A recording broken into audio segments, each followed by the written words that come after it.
Hey everyone, hope this finds you well. Another episode of Small Bites. Austin and I haven't done one in a while, so we wanted to try to get one out to you.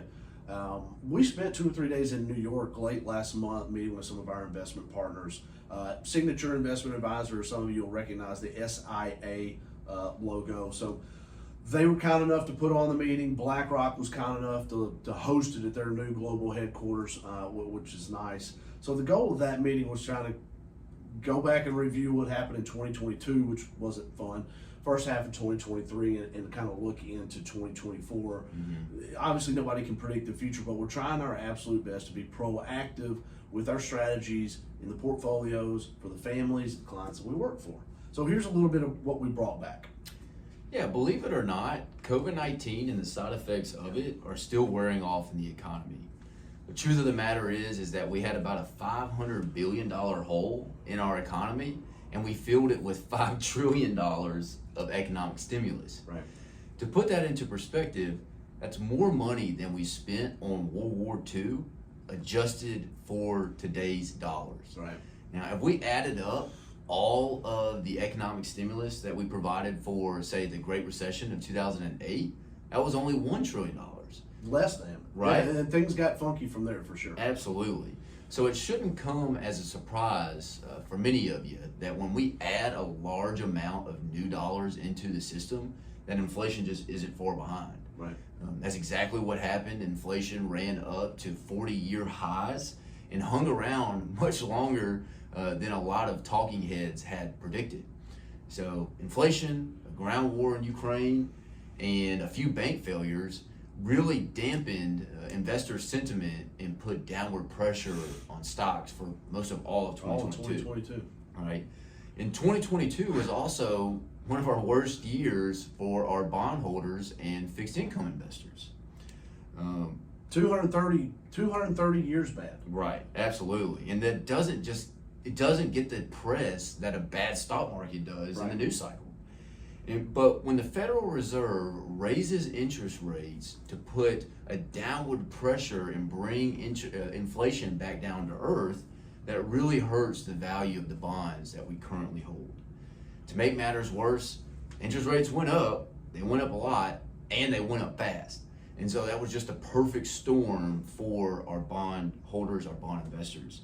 Again, we're talking about the roughest year in bonds since before George Washington was president. Yeah, that's a long time. Certainly doesn't get the press on CNBC or in the Journal, but it's real. So a little bit of not so bad news is it does seem as if inflation is in the rearview mirror, so to speak. Yep. Right. So 40% of inflation is shelter. Those prices are coming down, which is good. Used car prices make up a big portion of those inflation numbers. Yep. Those are kind of coming back. They're not as bad as they were a year and a half ago. Yeah. Something like that. So gas prices as well topped out at $5 a gallon. It's back to a little bit better than $5 a gallon. So ideally, inflation is going to be somewhere in the 3, if not the high 2 percentage points by the end of the year. So the headwinds that we're facing now, at least from a market performance standpoint, is the fear that economic growth will slow. And so that's what's out of the windshield. Now, as interest rates have gone up, the 22-year high, right? You know, banks have tightened lending standards, which again, is not a surprise to anyone. So there's less capital out there for people to buy homes, less cars being bought, less money for small businesses to deploy however they choose to do that. That's the Federal Reserve's goal. They're trying to raise interest rates to bring inflation back down to its 2% target point while simultaneously trying to not tip the United States economy into a recession. That's a tall order. It's not impossible, but it's not easy, right? So that's kind of where we're at as far as what the Federal Reserve is doing to kind of combat inflation. Now, that's not the rosiest outlook, but listen, a recession is not a foregone conclusion at this point, and nothing is ever as bad as Bloomberg says it is, at least in my opinion. Yeah, absolutely. Guys, in 2022, there wasn't a place to run, there wasn't a place to hide. Right. Our stocks were down, our bonds were down, and inflation ate into our cash's value that we haven't seen in decades. Yeah. And so we have been, we will, and we will continue to always preach diversification. Diversification wins even when it feels like we're losing. So we could very well be headed to some form of a recession, but that bridge does make it to the other side. Correct.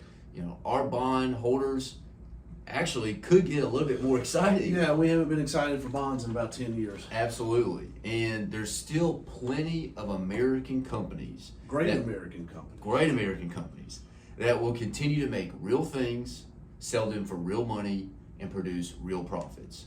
So if tough times are ahead, we will navigate them accordingly, and we'll come out on the other side. We will. I mean, this too shall pass. We say that over and over, and we haven't been wrong about it. It's just a matter of when we're right. Mm-hmm.